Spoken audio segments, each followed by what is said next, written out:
Welcome to my channel. स्वागत है दोस्तों हमारे यूट्यूब चैनल में। आज आप सभी को बताया जाएगा 10th क्लास की हिस्ट्री, जिसका पार्ट हम लोग 4 देखेंगे। पार्ट का नाम है भारत में राष्ट्रवाद। ये 2 अंक स्तरीय प्रश्नोत्तर है, जिसको 20 से 30 शब्दों में जवाब देना होता है। रॉलेट एक्ट क्या था? रॉलेट एक्ट भारत में क्रांतिकारियों के बढ़ते प्रभाव को समाप्त करने के लिए रॉलेट एक्ट लाया गया था। इसके अनुसार सरकार किसी भी भारतीय को गिरफ्तार कर उस पर बिना किसी जुर्म के मुकदमा चलाए और उसके बाद जेल में रख सकती थी।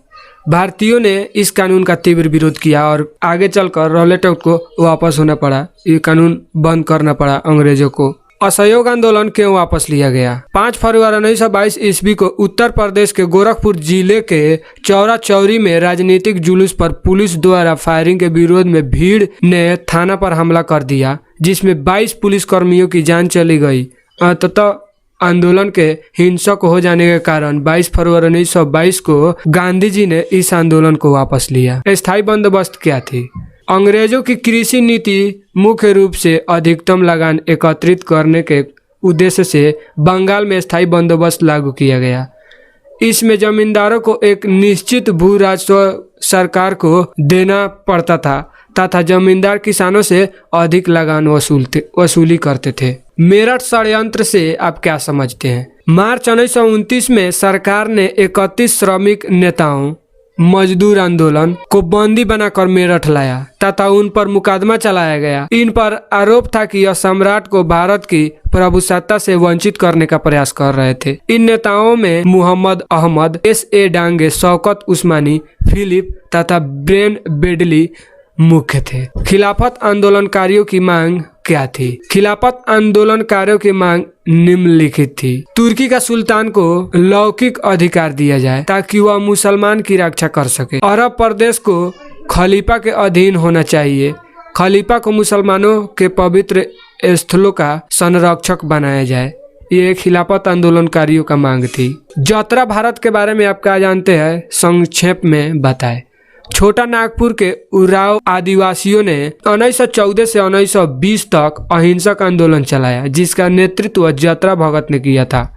इस आंदोलन में सामाजिक एवं शैक्षणिक सुधार पर विशेष बल दिया गया। इसमें एकेश्वरवाद पर बल तथा मांस, मदिरा एवं आदिवासियों नृत्य से दूर रहने की सलाह दी गई। मोपला कौन थे? केरल राज्य के दक्षिणी मालाबार तट पर बसे मुसलमान बटेदार तथा खेतीहरों को मोपला कहा जाता था।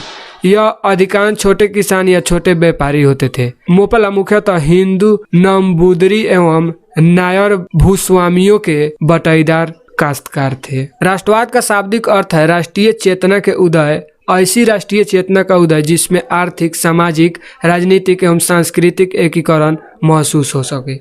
यानी देखिए, राष्ट्रवादी एक ऐसी भावना है जिसमें सभी को समूह को लेकर चलना होता है, ना कि अपना लाभ कि सभी समाज को एकत्रित लेकर चलना। सविनय अवज्ञा आंदोलन के कारणों का उल्लेख लिखे। सविनय अवज्ञा आंदोलन के निम्नलिखित कारण थे। साइमन कमीशन का बहिष्कार, नेहरू रिपोर्ट आविष्कार किया जाना, 1929-1930 की विश्वव्यापी आर्थिक मंदी, भारत में समाजवाद के बढ़ते प्रभाव, क्रांतिकारियों के आंदोलन में उभार का आना, 1929 में कांग्रेस अधिवेशन द्वारा पूर्ण स्वराज्य की मांग तथा गांधी जी की 11 सूत्रीय मांगों को इरविन ने मानने से इनकार कर दिया। इसके कारण ही सविनय अवज्ञा आंदोलन हुआ। दांडी यात्रा का उद्देश्य क्या था?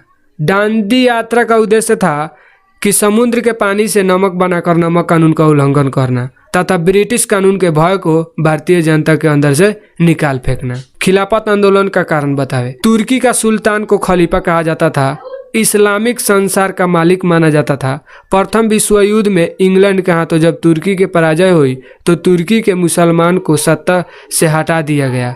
भारतीय मुसलमानों ने इसी का विरोध किया। इसे खिलाफत आंदोलन कहते हैं। खोंड विद्रोह का परिचय दे।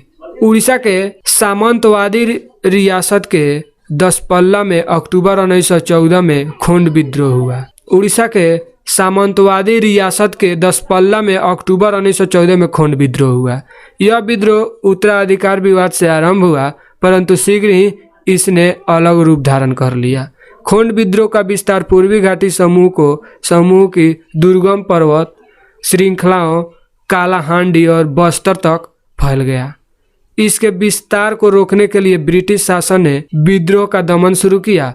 खोंडो के गांवों को जलाकर नष्ट कर दिया। खिलाफत आंदोलन क्यों हुआ? प्रथम विश्व युद्ध में तुर्की के हार के बाद उसमें सभी अधिकार छीन गए।